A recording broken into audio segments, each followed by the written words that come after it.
A ver, normalmente cuando se piensa en el suelo que pisamos, existe como una expectativa de permanencia absoluta, ¿no? Sí, totalmente. O sea, al construir un edificio sobre, digamos, un lecho de granito, la sociedad asume que esa base es el fin de la historia. Se percibe como algo hipersólido, inmutable, destinado a estar ahí para siempre. Es una visión muy reconfortante, claro.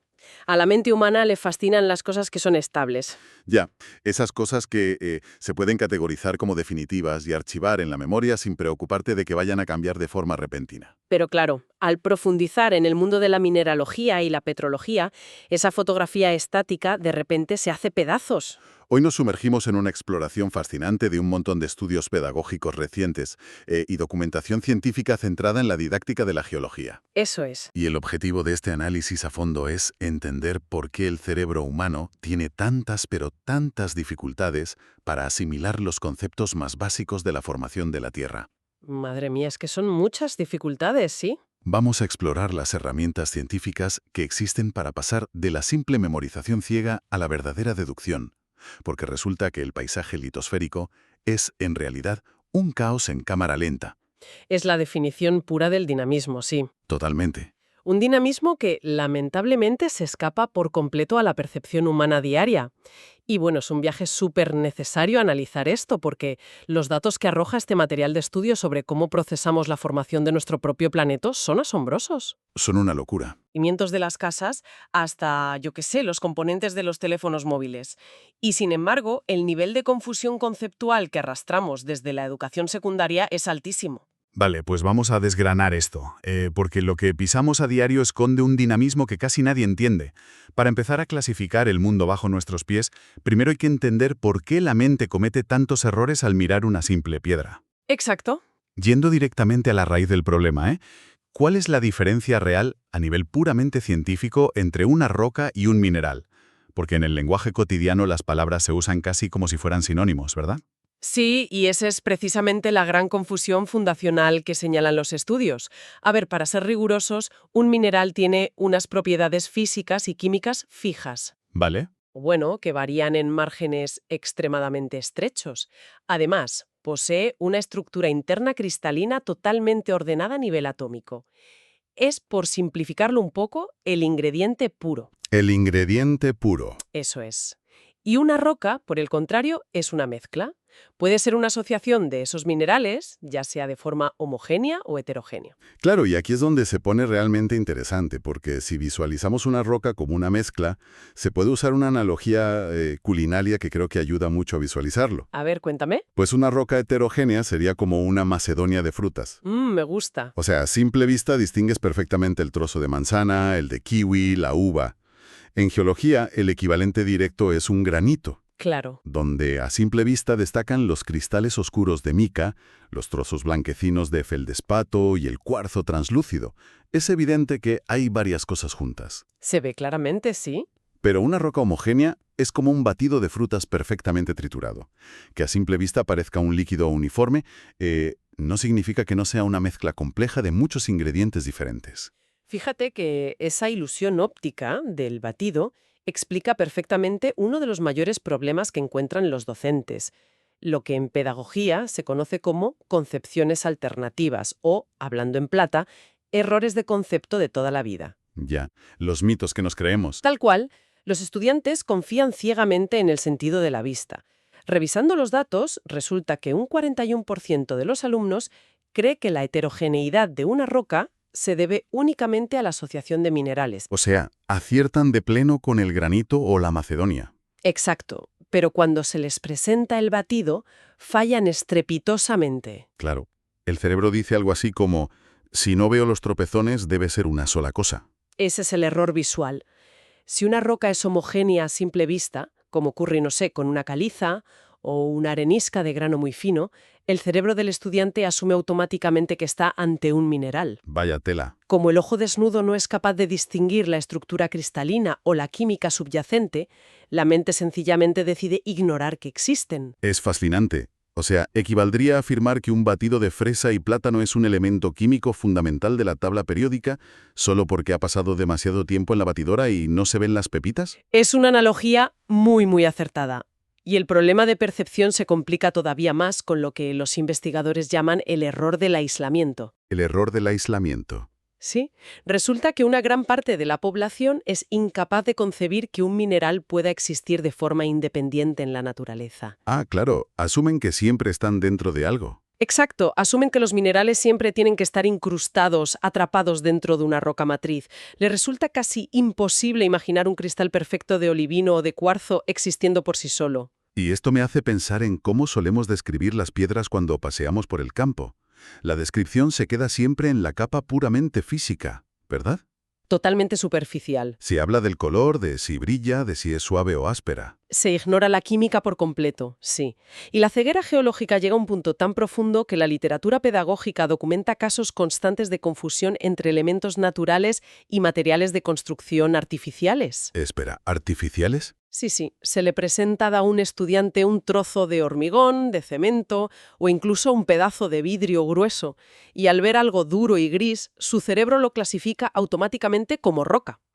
Madre mía, sin pensar de dónde ha salido. Ni siquiera se detienen a considerar su génesis o si ha salido de un horno industrial, imagínate. Si el problema es que nuestros cerebros confían demasiado en la inmediatez de la vista, eso debe generar una barrera enorme cuando se trata de entender procesos que ocurran a lo largo de millones de años. Una barrera insalvable muchas veces. Y revisando la documentación sobre el tiempo geológico, los porcentajes de fracaso escolar en este tema son abrumadores. ¿Por qué ocurre esto concretamente con la formación del magma? Pues porque el tiempo es el mayor punto ciego de nuestra cognición. Los estudios muestran que apenas un 15% de los estudiantes comprende que el tamaño de los cristales minerales en una roca depende directamente del tiempo que tardó ese magma en enfriarse. Un 15%, es bajísimo. Es poquísimo. Es un proceso termodinámico básico. A ver, las rocas plutónicas se forman en las profundidades de la Tierra. Se enfrían muy lentamente a lo largo de milenios. Vale. Y eso da tiempo a que los átomos se organicen y formen cristales grandes y visibles. Por el contrario, en las rocas volcánicas, el magma sale a la superficie en una erupción, se enfría de golpe al contacto con el agua o el aire. Y los cristales no tienen tiempo de crecer. Exactamente. Lo cual tiene todo el sentido desde la física. Pero había otro dato en los estudios que me dejó aún más perplejo. Algo sobre lo que la gente cree que pasa después de que la roca se enfría. Ah, el famoso 16%. Ese porcentaje de estudiantes cree que el tamaño de las partículas viene determinado por procesos que ocurren después de que la roca se haya formado por completo. O sea, imaginan que los cristales pueden seguir creciendo por arte de magia en el interior de un bloque sólido, de forma espontánea. Sí, como si estuvieran vivos dentro de la piedra. ¡Qué locura! Pero bueno, de todos los datos, creo que el que resulta más revelador sobre nuestra desconexión con el planeta es el del mito estático. Uy, sí, ese es clave. Según los estudios pedagógicos, solo un 4% de los estudiantes es capaz de concebir la existencia de un ciclo de transformación de las rocas. Solo un 4%. Es dramático. Esto significa que la inmensa mayoría de la gente mira una montaña y asume una visión totalmente fijista. Creen que una roca nace siendo de una manera y muere siendo exactamente igual. ¿Ven la Tierra como un escenario de teatro? ¿Inerte? ¿Eso es? Donde las rocas son simple atrezo, en lugar de entender que el planeta es un motor térmico colosal en constante funcionamiento. Y aquí me gustaría plantear un desafío, haciendo un poco de abogado del diablo frente a los estudios pedagógicos. A ver, dispara. ¿Es realmente justo culpar al estudiante por no entender esto? Al final, la escala de la vida humana ronda los 80 o 100 años. Frente a los cientos de millones de años de historia geológica, no es una consecuencia lógica de nuestra biología que nos resulte imposible comprender de forma intuitiva que una cordillera de granito es, en esencia, un fluido moviéndose a una velocidad absurdamente lenta. Es una observación excelente. Y de hecho, los investigadores en didáctica de las ciencias parten de esa misma premisa, ¿lo te creas? ¿Así? Claro. Nuestro cerebro humano evolucionó durante el Pleistoceno para reaccionar a cambios rápidos e inmediatos. Sobrevivir al día a día. Eso es, el cambio de las estaciones, el ataque de un depredador, la caída de una rama. No tenemos las conexiones neuronales para percibir de forma natural la deriva de los continentes. Ya, tiene sentido. Y es precisamente por esa limitación biológica que la enseñanza tradicional de la geología ha fracasado de forma tan drástica durante tantas décadas. O sea, el problema no es que el cerebro sea defectuoso, es que el método educativo no compensa ese punto ciego. Justo, pintar un esquema estático en una pizarra con 4 cajas y unas flechas apuntando en círculo no logra transmitir la brutal magnitud de un proceso continuo. Claro, es muy abstracto. Hay que enseñar a la mente a ver lo invisible, a entender la causalidad. Hay que contar la historia completa. Una roca ígnea sale a la superficie y se enfrenta a la atmósfera. Vale. La lluvia, el hielo y el viento la meteorizan, la resquebrajan lentamente. Esos fragmentos son transportados por los ríos hasta el fondo de un océano, depositándose como sedimentos. Y aquí entra un concepto fascinante, que rara vez se explica bien. La diagénesis. Exacto. ¿Y cómo funciona exactamente la diagénesis en este contexto? Para quien nos escucha y no esté familiarizado. Pues se puede imaginar como un gigantesco compactador de basura a escala planetaria. Me gusta la imagen. Se acumulan capas y capas de lodo y arena. Con el paso de los milenios, el peso de las capas superiores es tan colosal que exprime toda el agua. Y los minerales disueltos actúan como un cemento natural, Pegando esos granos. pegándolos hasta convertirlos en una roca sedimentaria sólida. Luego, los movimientos de las placas tectónicas pueden hundir esa roca hacia el manto, sometiéndola a una presión y temperatura tan extremas que su estructura atómica se reordena, Sin llegar a fundirse. sin llegar a fundirse, clave. Eso es una roca metamórfica. Y si se hunde un poco más, Se fundó por completo. se funde, vuelve a ser magma y el reloj se reinicia, Literalmente, el planeta reciclándose a sí mismo sin parar. sin descanso. Entonces, si nuestros sentidos nos engañan constantemente con el aspecto de las piedras y nuestra percepción del tiempo es incapaz de procesar estos ciclos, la gran pregunta pedagógica es, ¿cómo se enseña a alguien a leer la litosfera de forma efectiva? Pues mira, la respuesta que da la comunidad científica es unánime. Hay que desterrar la memorización visual y abrazar el método deductivo. Hay que enseñar a investigar, no a repetir como papagayos. Y esto nos lleva directamente a una de las críticas más duras que hace la literatura didáctica sobre una práctica escolar hiperhistórica en este país, el famoso y temido examen de Visu. El viso ha sido el trauma geológico de generaciones enteras. Totalmente. La dinámica siempre era la misma, poner 20 o 30 muestras de rocas y minerales sobre las mesas de laboratorio. Se exigía a los alumnos que las miraran fijamente, memorizaran su aspecto general, su color, si tenían manchitas o no. Y que recitaran el nombre correcto el día del examen. Tal cual. Frente a una pirita brillante, un trozo de cuarzo o un basalto gris y tratar de empollar visualmente las formas para escupir la palabra correcta al día siguiente. Y el consenso pedagógico actual demuestra que ese método no genera ningún tipo de aprendizaje significativo a largo plazo. Es un ejercicio de memoria a corto plazo que se desvanece en cuanto entregas la hoja del examen. Entra por un oído y sale por el otro, básicamente. Sí. En lugar de enseñar a decodificar la historia del planeta, se entrena a los estudiantes para ser loros visuales. La alternativa revolucionaria que proponen investigaciones como la de Bach y su equipo en 2012 es el uso sistemático de claves dicotómicas y diagramas de flujo. Para quien no esté familiarizado con el término, una clave dicotómica se puede explicar usando la analogía de los clásicos libros de Elige tu propia aventura. ¡Ah, qué buena comparación! ¿Verdad? En esos libros, en lugar de leer pasivamente hasta el final, el lector toma decisiones en cada página que cambian el rumbo de la historia.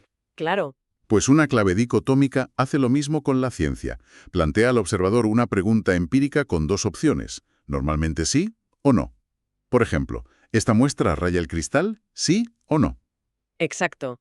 Dependiendo del resultado de la prueba, el diagrama dirige al estudiante hacia la siguiente bifurcación. Es que es una transformación radical del rol del alumno. Pasa de ser un espectador pasivo a un detective científico. El modelo propuesto por Bach y sus colaboradores es brillante porque elimina el caos mental que surge al enfrentarte a una roca desconocida. Establece un camino lógico e inquebrantable. Sería interesantísimo simular cómo funciona ese diagrama de flujo en la práctica. Venga, vamos a hacerlo. Imaginemos que alguien de nuestra audiencia tiene una muestra desconocida en la mano. Por ejemplo, un granito, aunque todavía no sabe qué es. ¿Cuál sería el punto de partida en ese diagrama? El paso número 1 obliga a resolver el problema del batido y la macedonia. Volvemos a la comida. Siempre. La primera pregunta de la clave es, ¿la muestra tiene un solo componente visible a simple vista? ¿Es homogénea? ¿O tiene varios componentes y es heterogénea? Con esa simple división ya reduces el universo de posibilidades a la mitad. Claro, en el caso del granito que mencionamos, la respuesta empírica es clara, no. Se ven diferentes cristales de colores, así que tomamos el camino de las rocas heterogéneas. Eso es. O sea, literalmente separar lo que parece simple de lo que parece compuesto. Y una vez en la rama de las heterogéneas, ¿cómo se sigue descartando? Aquí el diagrama impone un orden de observación estricto, para evitar suposiciones. La siguiente bifurcación pregunta, ¿existe foliación? ¿Qué sería? Es decir, los minerales están orientados, alineados en capas o bandas, como si toda la roca hubiera sido aplastada por una fuerza descomunal. Si el observador ve esas bandas, sabe instantáneamente, sin necesidad de memorizar nada, que está sosteniendo una roca metamórfica. Vale. Pero en nuestro granito hipotético no hay capas aplastadas. Los cristales están distribuidos en todas direcciones. Entonces, ¿no? Así que la respuesta es no. ¿Cuál es el plan B? Pasamos a la siguiente parada del diagrama. Contiene fósiles. Si al examinar la muestra detectas conchas incrustadas o restos biológicos, la deducción es automática. El camino te lleva irremediablemente a las rocas sedimentarias, porque el magma destruiría cualquier fósil. Lógico. Tampoco hay conchas en nuestro granito. Seguimos descartando. Entonces, la clave dicotómica pregunta por la textura. La muestra está formada por fragmentos, por partículas o clastos redondeados que parecen haber sido pegados entre sí, como grava en cemento.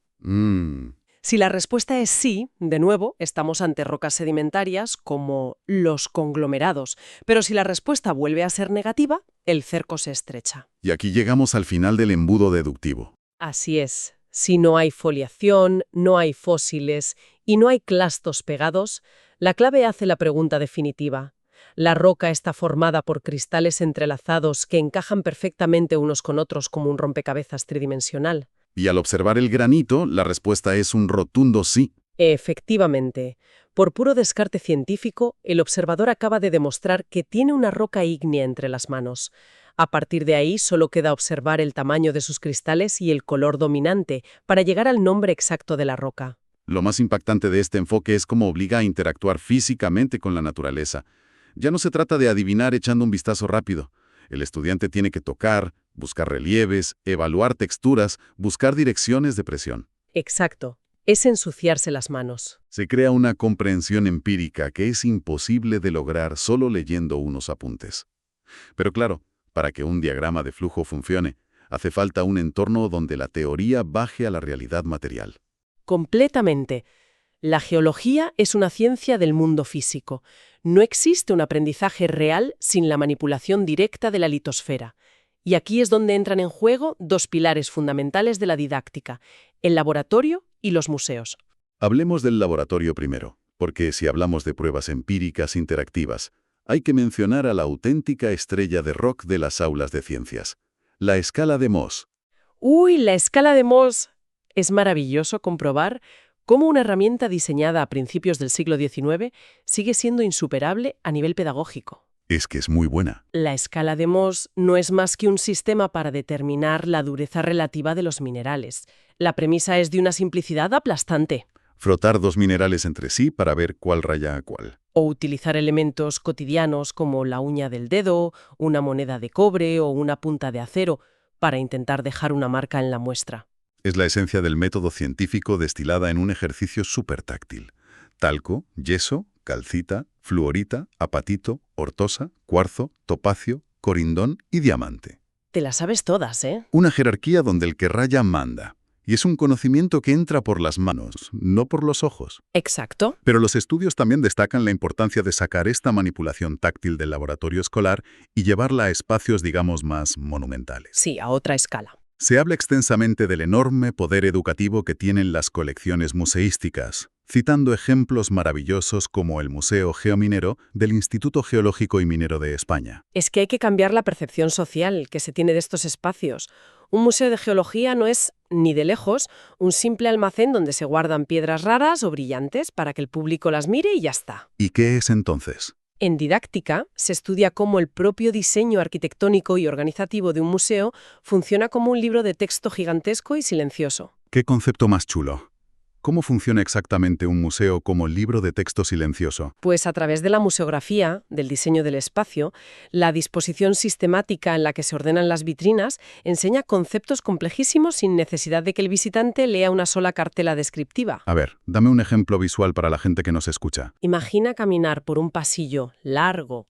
Al avanzar, vitrina por vitrina, observando cómo los minerales de sulfuros dejan paso a los óxidos y luego a los silicatos, el cerebro está asimilando la clasificación química y la evolución de las estructuras cristalinas simplemente desplazándose por el espacio. Claro. Si luego se pasa a la sala de paleontología y los fósiles están ordenados estratigráficamente, los propios pasos del visitante le están contando la historia de la evolución biológica.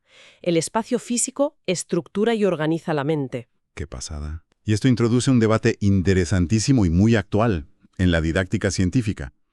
Por un lado, la documentación defiende el uso de réplicas exactas para los fósiles de gran valor. Imprescindible. Esto permite a cualquier persona coger un diente de tiranosaurio o el molde de un trilobites gigante, sentir su volumen y manipularlo, sin el riesgo de destruir un patrimonio irreemplazable. Eso es fundamental. Pero, en paralelo, estamos presenciando una revolución tremenda con el auge de los museos virtuales y las bases de datos cristalográficas online. Sí, el mundo digital. Hoy en día, cualquier estudiante puede acceder a un modelo 3D perfecto, rotarlo en su pantalla y ver la composición química de un ejemplar expuesto a miles de kilómetros. Es una revolución absoluta para el acceso a la información empírica. Pero claro, surge una pregunta filosófica importante. A ver. Con modelos 3D cada vez más hiperrealistas y simulaciones perfectas, ¿existe el riesgo de que estas herramientas virtuales acaben sustituyendo la experiencia física? Es el gran miedo, ¿no? Claro. ¿Puede una pantalla iluminada reemplazar la sorpresa al sostener una piedra pómez y notar que apenas pesa? ¿O esa sensación áspera al acariciar un trozo de esquisto en la vida real?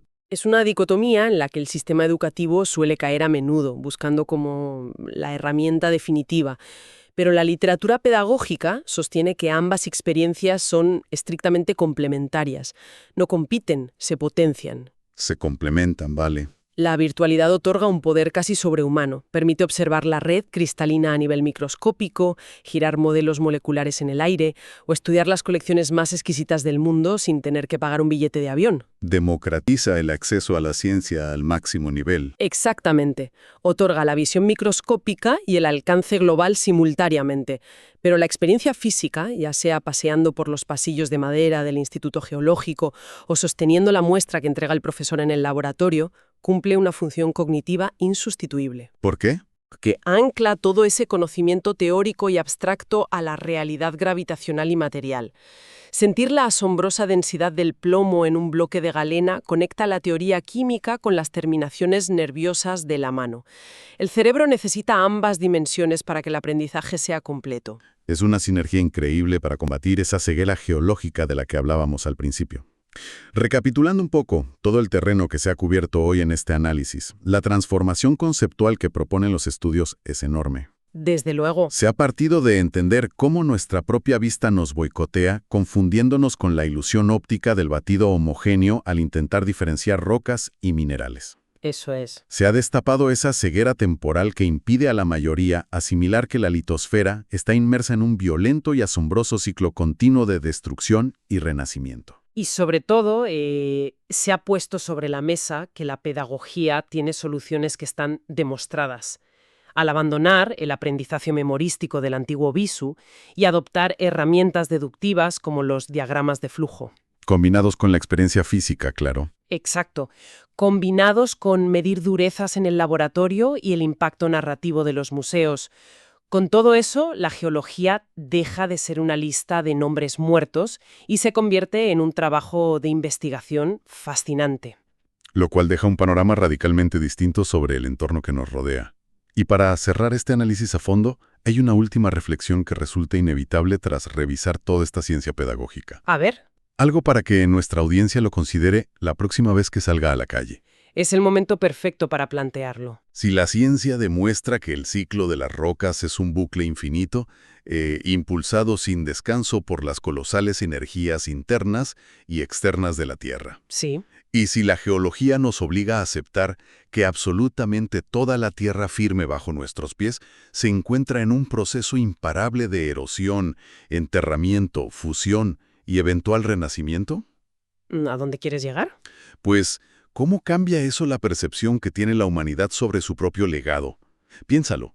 Las grandes civilizaciones construyen sus monumentos más imponentes, sus catedrales góticas, sus enormes rascacielos cimentados en granito y hormigón, buscando alcanzar la eternidad. Buscando perdurar, claro. Pero, irónicamente, están intentando construir la eternidad utilizando el material más dinámico, cambiante y reciclable de todo el universo conocido. Fíjate, es una perspectiva que impone lo que podríamos llamar humildad geológica. Frente a los tiempos de la Tierra, todo lo que la humanidad considera permanente es, en el fondo, solo una breve fase de transición en el ciclo de una roca. Con esa idea en mente, se cierra el telón por hoy. Muchísimas gracias a quien nos escucha por sumergirse con nosotros en las profundidades de la didáctica terrestre. Ha sido un placer. Con suerte, a partir de hoy, la forma en que se percibe el asfalto, las montañas y cada piedra del camino nunca volverá a ser la misma. Hasta la próxima exploración.